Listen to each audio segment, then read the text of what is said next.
encuentren muy bien. El objetivo de esta clase adicional a las que venimos trabajando en cada uno de los encuentros en interfaz de desarrollo es poder profundizar un poquito más todo lo que concierne a los métodos de búsqueda y transformación que nos brinda el lenguaje JavaScript y que generalmente, como vimos en algunos encuentros de los días martes, estos están enfocados en poder trabajar con toda la información que almacenan los arrays, ya sea de elementos o de objetos. En nuestros encuentros de la materia estuvimos trabajando con algunos poquitos métodos, principalmente con lo que es el método find, el método filter, que lo fuimos aplicando en nuestro desarrollo. Acá tenemos, por ejemplo, el método filter en cuestión, el método find, que también lo trabajamos para buscar un elemento en particular. También estuvimos interactuando con FindIndex y eventualmente cerramos con todo lo que es el armado de el carrito en cuestión para poder trabajar nuestro proyecto y finalizar todo lo que es el proceso de compra de un carrito de e-commerce con el método reduce, que básicamente nos permitía hacer una sumatoria del total de elementos de un array, tomando en este caso como valor importante alguna propiedad del tipo numérica. Así que bueno, vamos a hacer un repaso general de todo, vamos a ir viendo algunos tips que tienen estos métodos de búsqueda y transformación con el objetivo de poder llegar a sacar un provecho mayor de todo lo que hay y que veamos de paso que todos los métodos de búsqueda y transformación generalmente tienen o mantienen, mejor dicho, una misma estructura. Tengo cargado un proyecto, alguna versión vieja del proyecto de e-commerce que venimos trabajando en nuestros encuentros. Ya lo tengo cargado en Visual Studio Code.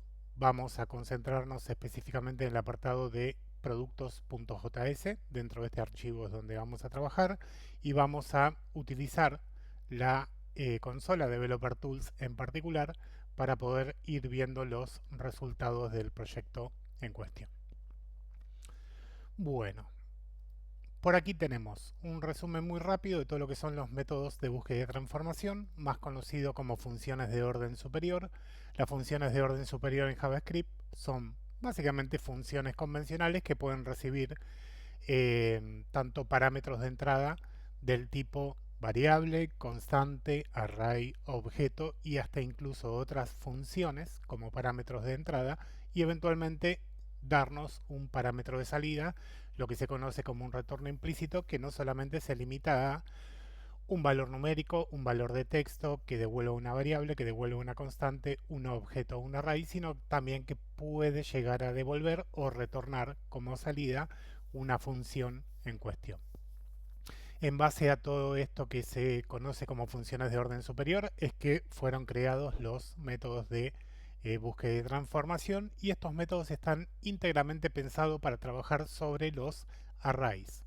Un array, ya sea un array de elementos como el que tenemos por aquí, que muestra toda la información de las categorías de nuestro proyecto, o un array de objetos, que es como el que tenemos también por aquí arriba, que en este caso concentra todo lo que son los productos de nuestro proyecto de e-commerce sobre el cual vamos trabajando cada uno de nuestros encuentros. Estos arrays en particular tienen un montón de información y la idea es poder, a través de los métodos de búsqueda y transformación, trabajar sobre esa información en particular, filtrando, buscando, eliminando, concentrando, sumarizando o eventualmente ordenando los datos de acuerdo a lo que a nosotros nos interese. Bueno, vamos a hacer un repasito de punta a punta de todo lo que venimos trabajando hasta ahora.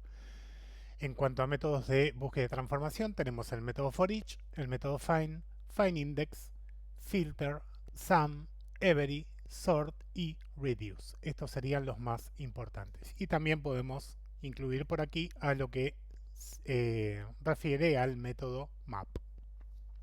Todos estos son la mayoría de los métodos de búsqueda y transformación que vamos a encontrar como para poder trabajar nuestros arrays. Y cada uno de estos métodos nos va a ir brindando una serie de características que son las que tenemos que tener en cuenta al momento de utilizarlos para poder sacar el máximo provecho de ellos cuando tenemos que construir una solución de software, en este caso orientada al desarrollo web. Voy a crear una función, le vamos a poner esta función de nombre, utilizar for each. Dentro de esta función vamos a definir inicialmente cuáles son las características del método for each. Este método es similar a un ciclo for convencional o el ciclo for off que trabajamos principalmente en nuestros primeros encuentros. El objetivo del método for each es recorrer el array de principio a fin. Pasa cada elemento u objeto del array como parámetro a la función flecha, también conocida como arrow function, que definimos dentro de los paréntesis del método for each en cuestión. Y esto que pasa nos va a permitir hacer algo con cada elemento u objeto del array.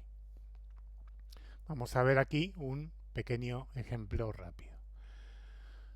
Tomamos nuestro array productos, vamos a ejecutar el método for each, definimos la función flecha en su interior, voy a abrir en este caso las llaves de bloque y lo que hace for each, tal como describimos ahí arriba, va a tomar nuestro array productos, se va a parar en el primer elemento del array, lo va a pasar como parámetro a nuestra función flecha.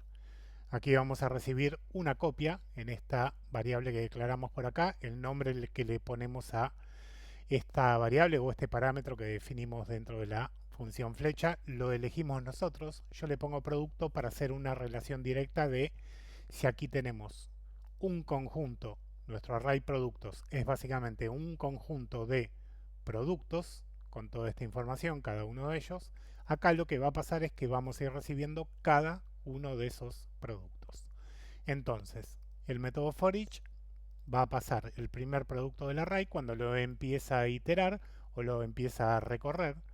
Va a pasar cada producto del array como parámetro a nuestra función flecha y nosotros internamente podemos hacer algo con ese producto. Por ahora voy a poner un simple console.table de el producto para poder ver su contenido. ¿Qué aplicamos como ejemplo con este método for each? Cargar el producto en nuestro HTML en cuestión. Terminamos aplicando nosotros el método for each para poder representar cada uno de los productos almacenados en el array homónimo dentro de las tarjetitas HTML y que se puedan visualizar en pantalla todos los productos en cuestión. ¿En qué se diferencia el método for each de lo que sería el ciclo for convencional o el ciclo for off? Nosotros tenemos, si tuviésemos que hacer esto con el ciclo for convencional de recorrer el array en cuestión, lo podríamos hacer sin ningún tipo de problema. Declaramos una variable, la inicializamos en 0, mientras esa variable tenga un valor numérico, esta variable i arranca con el valor número 0. Mientras esa variable tenga un valor numérico menor al total de los elementos que están contenidos en este array, el ciclo for se va a ir ejecutando. El último parámetro del ciclo for convencional es el famoso i++, que lo que hace este operador i++ es incrementar un dígito el valor de esa variable i que declaramos al inicio del ciclo for convencional para poder justamente ir iterando el array en cuestión. Acá hacemos un console.log en este caso vamos a trabajar sobre productos, nuestro array productos, y de ese array productos vamos a tomar el producto que esté almacenado en la posición o en el índice que nos está indicando esta variable i. Inicialmente la declaramos con el valor 0, por lo tanto se va a parar en el primer elemento del array o en el primer objeto, en este caso del array. Lo pasa como parámetro, en este caso en el ciclo for no lo pasa como parámetro, lo pasa como parámetro en el ciclo for each, y lo que hacemos con esta variable inicializada en 0 es aprovecharla aquí para decirle que de nuestro array productos nosotros queremos posicionarnos en el elemento o el objeto que se encuentra en esta posición. De esa manera extraemos el primer elemento del array. Se ejecuta el ciclo for, inicializa la variable. Una vez que la inicializa, compara el valor de esta variable es menor a la longitud total de nuestro array productos. En el caso de que se cumpla, ejecuta el código que nosotros le definimos internamente.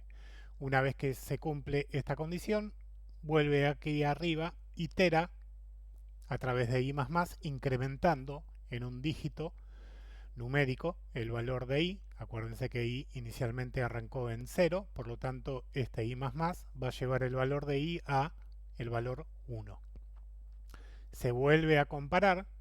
El valor de i actualmente sigue siendo menor que la longitud total de nuestro array productos.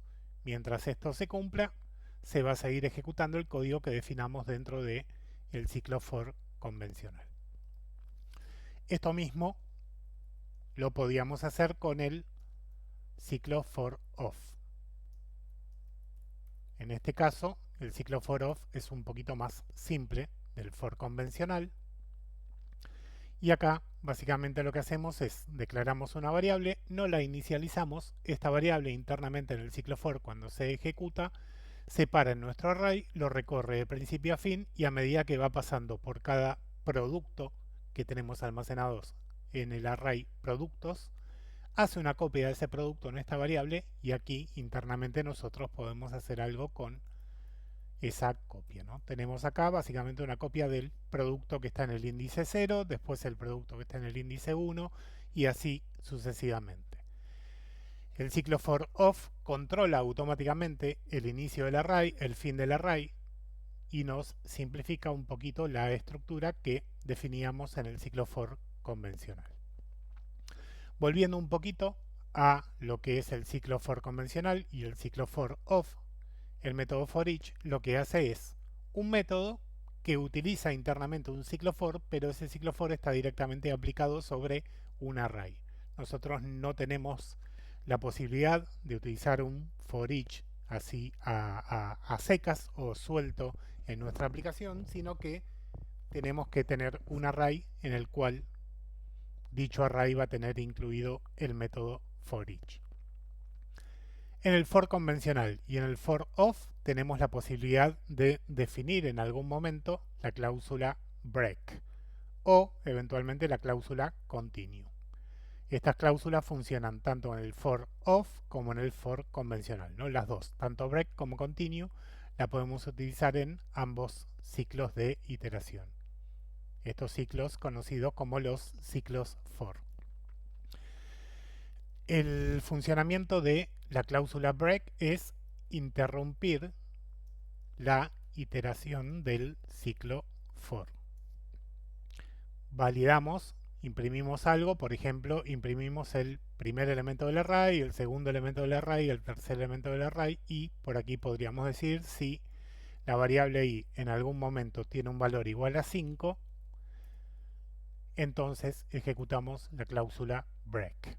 Lo que va a pasar en este caso es, cuando ejecutemos la cláusula break, el ciclo for convencional se inicializa en 0, va a imprimir el producto que está en la posición 0 del array, el producto que está en la posición 1 del array, el producto que está en la posición 2 del array, el producto que está en la posición 3 del array, el producto que está en la posición 4 del array, el producto que está en la posición 5 del array, y una vez que imprime el producto que está en la posición 5 del array, se va a encontrar con que esta cláusula if se cumple, lo que estamos analizando acá, se cumple, por lo tanto va a ejecutar la cláusula break.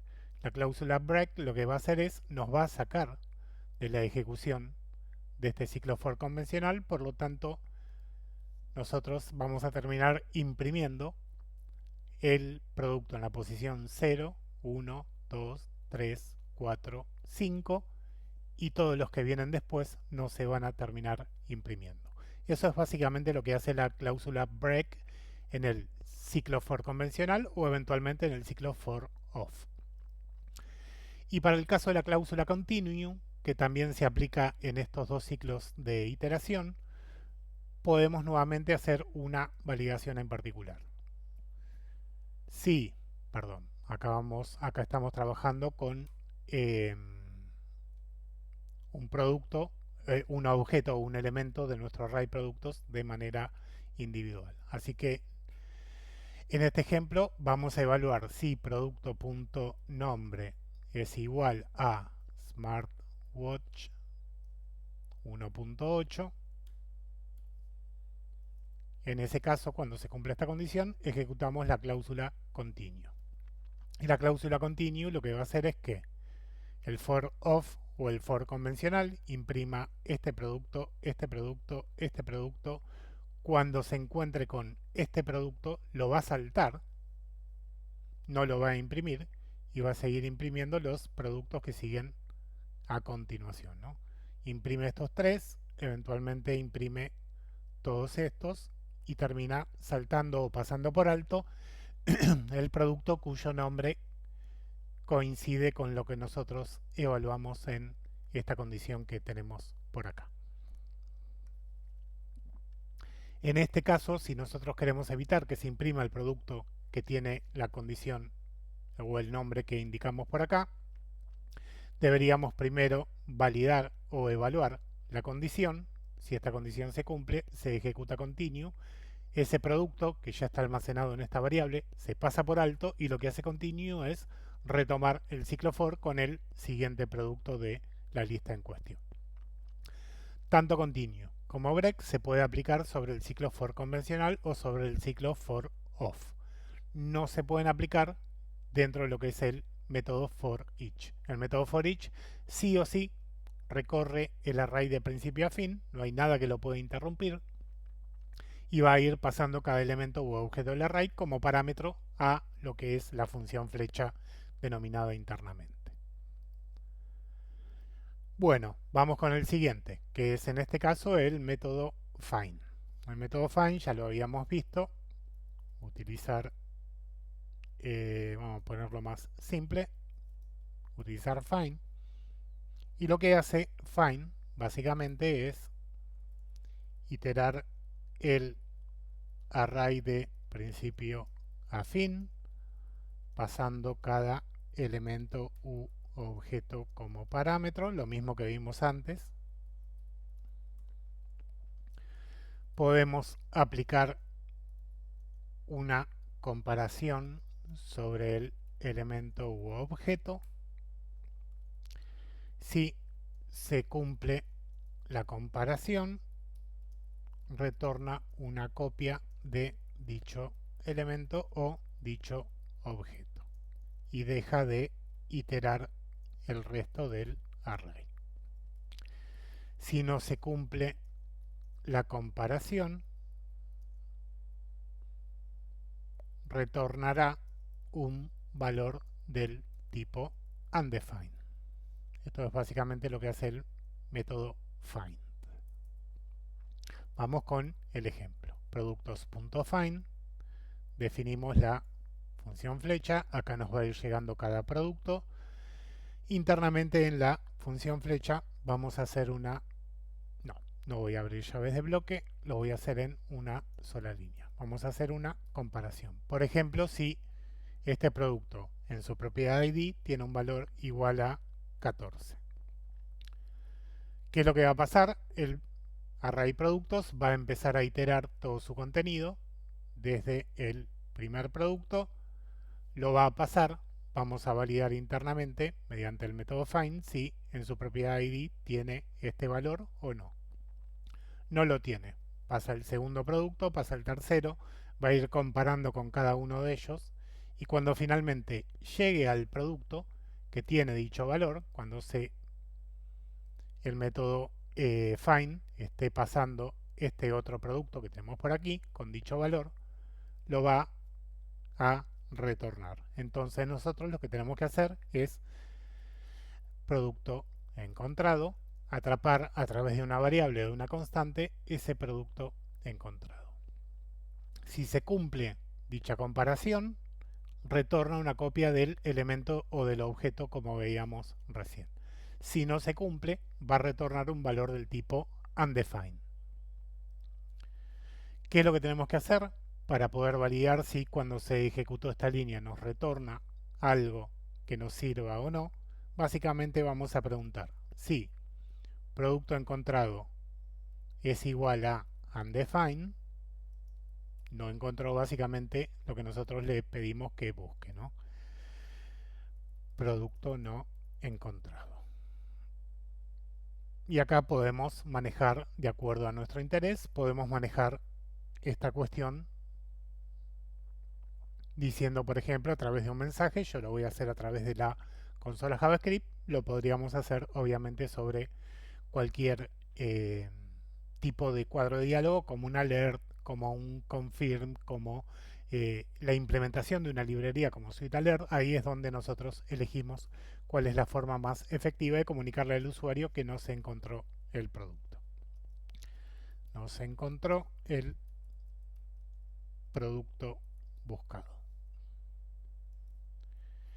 Y si esa cláusula if, esta condición que definimos por acá, no se cumple, es porque efectivamente encontramos el producto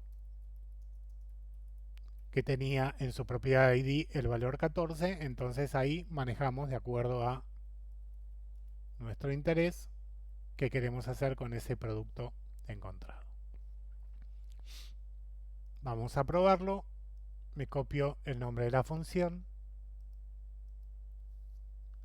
la pegamos por aquí y ahí cuando la ejecuto, fíjense que finalmente terminamos viendo mediante console.table un producto, toda la descripción de este producto, y vemos que en su propiedad ID tiene el valor 14, que es básicamente lo que definimos nosotros por aquí que queríamos buscar. Si yo le paso a esta función, le paso un valor mucho más alto, por ejemplo 996, vuelvo a ejecutar el método find y ahí vamos a caer por el lado de la cláusula if que nos dice que el producto no fue encontrado. Ahí vemos que se imprime mediante console.warn, se imprime el mensaje que nosotros le indicamos. Esto es básicamente para lo cual puede utilizar el método find cualquier desarrollador dentro de la lógica de su aplicación. Yo tomo el ejemplo en cuestión utilizando en este caso lo que es la propiedad ID, pero podríamos utilizar la propiedad ID, la propiedad imagen, la propiedad nombre, precio, stock o categoría. Y lo que tenemos que tener presente es justamente esto que decimos por acá. Itera el array de principio a fin pasando cada elemento u objeto como parámetro. Si la comparación que hacemos dentro del método find se cumple, va a retornar una copia de dicho elemento o de dicho objeto en cuestión y deja de iterar. ¿Qué significa eso? Que si yo acá, a nuestro ejemplo, le paso por ejemplo el valor número 7 para buscar un producto cuya propiedad ID sea igual a 7, cuando se ejecuta el método find, empieza a recorrer el método find el array en cuestión, pasa este, compara, no se cumple, pasa el otro, compara, no se cumple, este tampoco, este tampoco, este tampoco, este menos, finalmente le pasamos este producto, encuentra que se cumple esa condición, nos retorna una copia de este producto por completo, que es la que atrapamos dentro de la variable llamada producto encontrado, y ahí el método find ya encontró lo que nosotros le pedimos que busque en cuestión, por lo tanto el resto de los elementos no los va a pasar, no va a seguir iterando el resto del array. Eso es un punto que tenemos que tener presente cuando utilizamos el método find. Va a encontrar una coincidencia y ante la primera coincidencia que encuentra, aunque existan 30 productos más que tengan en su propiedad ID el número 7, cuando da con la primera nos va a retornar una copia de esa primera y no se va a fijar si hay alguna otra. Ese es un punto muy importante a tener en cuenta cuando utilizamos el método find. Vamos con el siguiente de los métodos, en este caso es findIndex,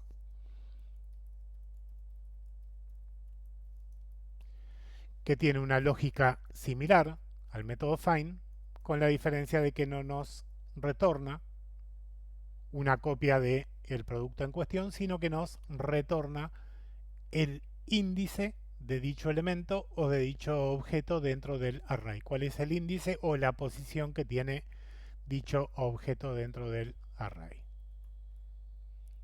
Vamos a hacer un console.table de nuestro array productos. Y acá vamos a especificar entonces qué es lo que hace el método findIndex. Recorre el array de principio a fin, pasando cada elemento u objeto como parámetro.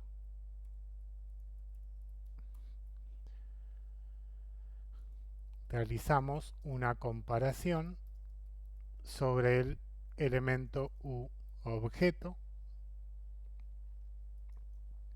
y si se cumple, retorna el índice del mismo. Si no se cumple, retorna como valor el número -1. Si se cumple la condición de lo que estamos buscando nosotros, va a retornar 0 o 1 o 2 o cual sea el índice que le corresponde a dicho elemento o a dicho objeto dentro del array en cuestión. Vamos a verlo con este pequeño ejemplo. Acá vamos a atrapar la posición o índice, podríamos ponerle esa variable, y vamos a ejecutar sobre nuestro array de productos el método findIndex. findIndex. Recibimos un producto y acá vamos a preguntar en este caso si el producto. Podemos buscar por el ID, podemos buscar por el nombre, por el precio, por la imagen, por lo que sea, ¿no? Vamos a ponerle en este caso precio. Y vamos a buscar un producto cuyo precio es 20.000.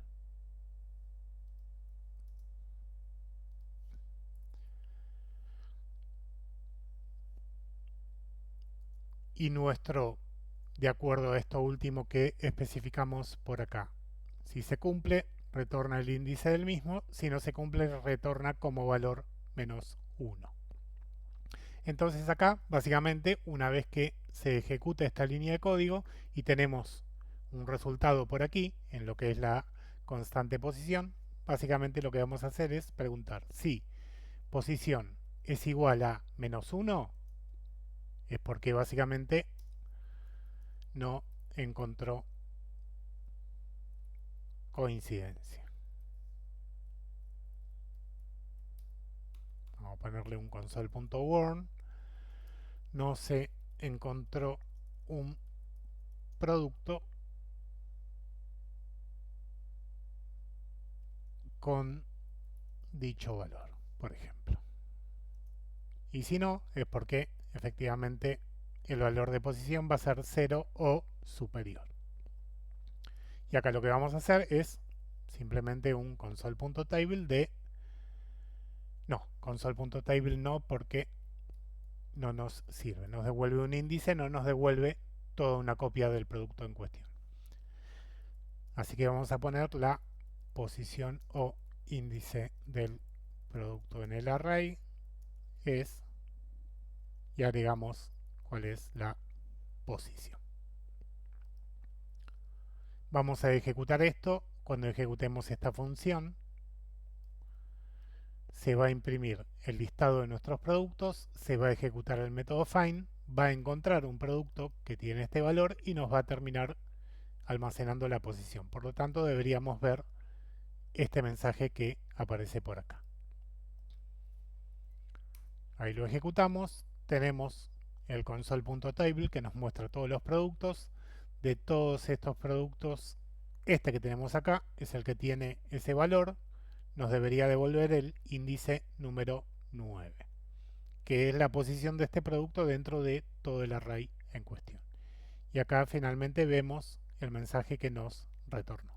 nos dice que la posición o el índice del producto dentro del array es 9.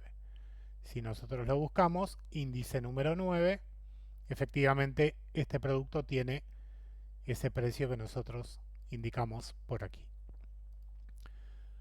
Si yo le pasara, por ejemplo, que busque un producto cuyo precio es 45.123, cuando volvemos a ejecutar esta función, recorre el array de principio a fin, no encontró un producto con dicho valor, así que finalmente se imprime el mensaje que indicamos en console.warn. No encontró el valor, por lo tanto pasamos de largo. ¿Qué uso le dimos a al método findIndex? Lo aplicamos en nuestro proyecto para poder permitir que el usuario seleccione un producto del carrito, pulse el botón agregar, con el botón agregar dentro de este botón guardábamos el índice, perdón, el ID de este producto en cuestión, entonces con el ID de este producto recuperábamos cuál es el índice del mouse dentro del array, obteníamos el índice en cuestión y con ese índice copiábamos eventualmente todo el producto completo a nuestro carrito en sí.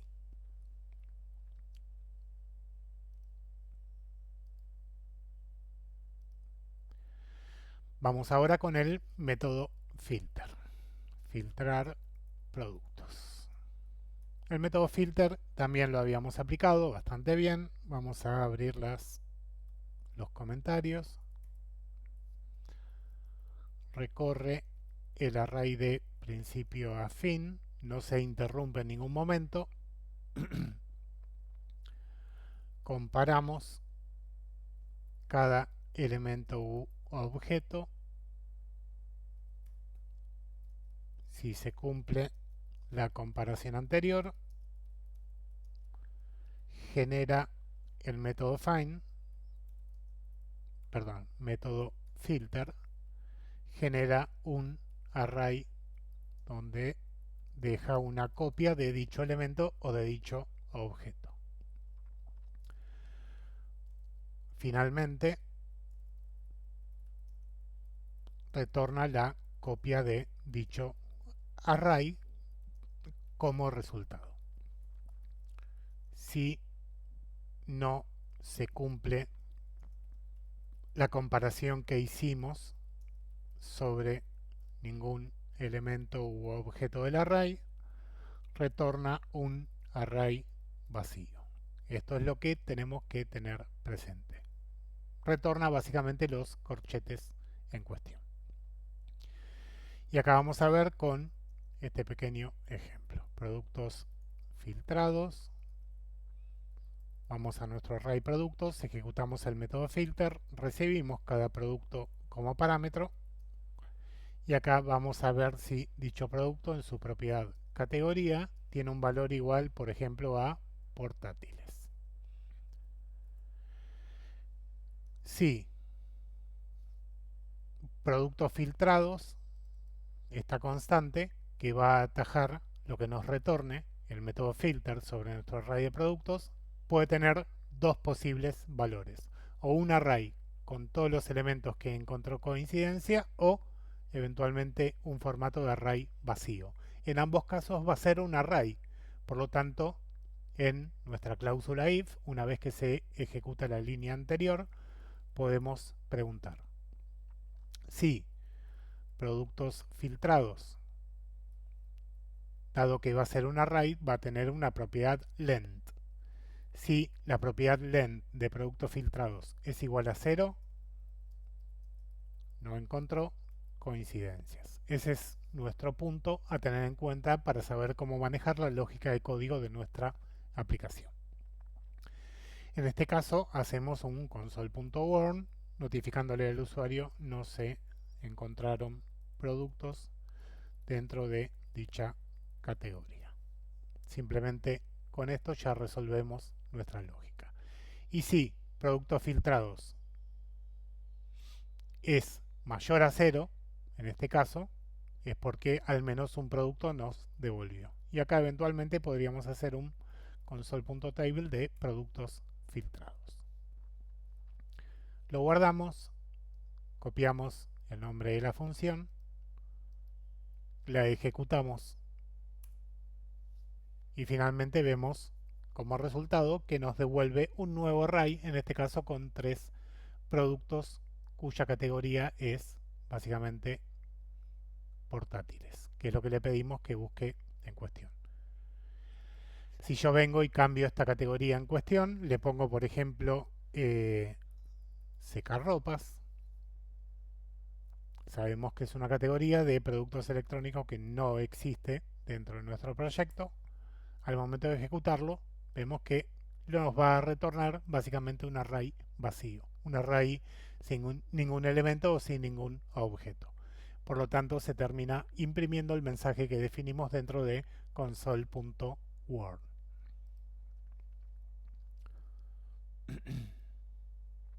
¿Dónde aplicamos el filtrar productos en nuestro proyecto? Básicamente acá, para poder armar todo el listado de categorías y poder filtrar productos de acuerdo a una categoría específica. Y también para poder escribir por acá una palabra en particular y filtrar todos aquellos productos que contienen esta palabra en sí. Watch, por ejemplo, filtra reloj. Si le ponemos smart, filtra el smartwatch, el smart TV y el smartphone Android. Ahí vemos que podemos aplicar el uso del método filter sobre un montón de diferentes situaciones.